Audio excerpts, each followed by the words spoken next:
régler les choses viendront vous régler ici. Quand Marie-Josie est arrivée au Cameroun, elle ne savait pas ce qu'il attendait.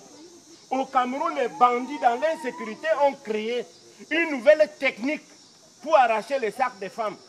On appelle ça la technique de lame de rasoir. Voilà Marie-Josie qui arrive là-bas. Ils ont calculé. Elle a compris comme ça. Bam! Lame de rasoir est venue. Le sac est parti. C'est elle-même qui a donné le sac. Elle dit, hey, pardon, prenez.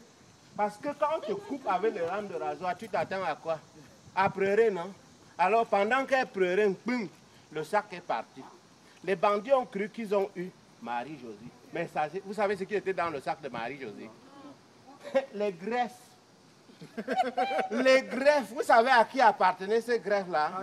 Marie-Josie voulait donner les greffes, la greffe à la première dame camerounaise. Parce que c'est ce qu'elle aime. Et parce que les greffes pour la première dame camerounaise, c'est de l'or. Et Marie-Josie a compris ça. Des États-Unis, quand elle part en vacances, elle a arrangé ça. Mais est-ce que vous connaissez qui est Marie-Josie? Vous ne connaissez pas Marie-Josie. Hein? Dans le sac de Marie-Josie, il y avait les cartes magnétiques que vous avez souvent là. Mais c'était que les cartes de Messi. Rien de ATM ou de crédit ou bien de ça là. Elle avait ça dans un petit wallet là. Maintenant, elle part maintenant, elle marche.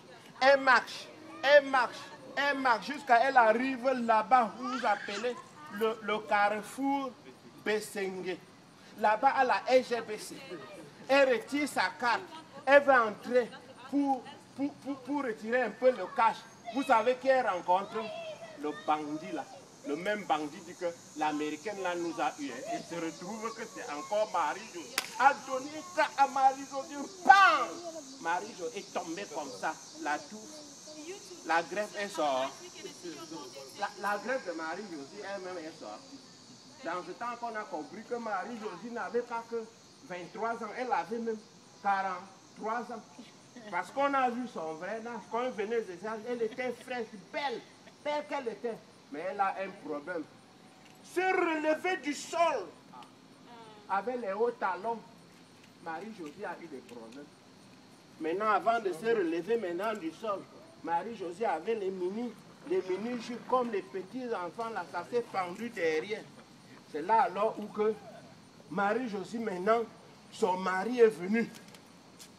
Son mari du Cameroun, qu'elle avait laissé au Cameroun avant de venir aux États-Unis, là, est venu. Dit que vous ne pouvez pas faire ça à ma femme.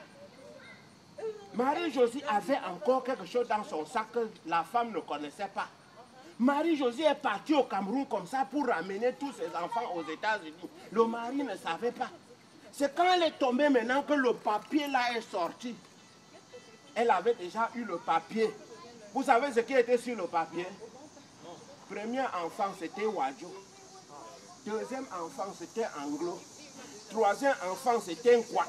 Le mari a dit que Marie-Josie, c'est comme ça que tu étais avec moi. Il dit, fous-moi le camp, je suis américaine. Vos affaires, je ne comprends pas ça. C'est comme ça que Marie-Josie est tombée ici. Vous connaissez qui est Marie-Josie? Quand Marie-Josie était arrivée ici, elle avait fui tous les Camerounais. Pum, un enfant avait un Spanish. Pum, un autre avait un blanc. Pum, un autre avait un noir. C'est comme ça que Marie-Josie, maintenant là, c'est la globalisation. Hein. Tu pars chez Marie-Josie, tu vois les Camerounais de tous les races. Tous les Camerounais sont chez Marie-Josie. Tu pars chez Marie-Josie, tu vois les enfants de toutes les sources du monde. Parmi les blancs et les enfants qu'on a là, on a les blancs parmi, on a les noirs parmi, on a les Spanish parmi.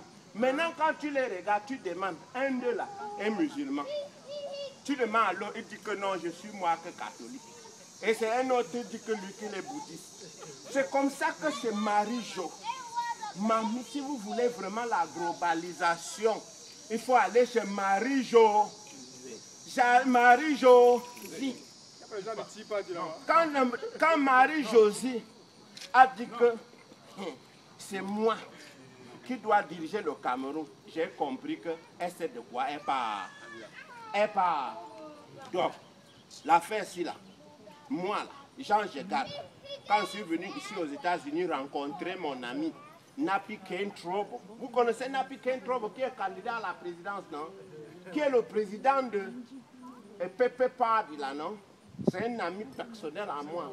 Donc moi je pars comme ça le voir directement. Moi Jean Jegard, je pars le rencontrer. Si vous du l'IFDC, vous voulez, suivez-moi.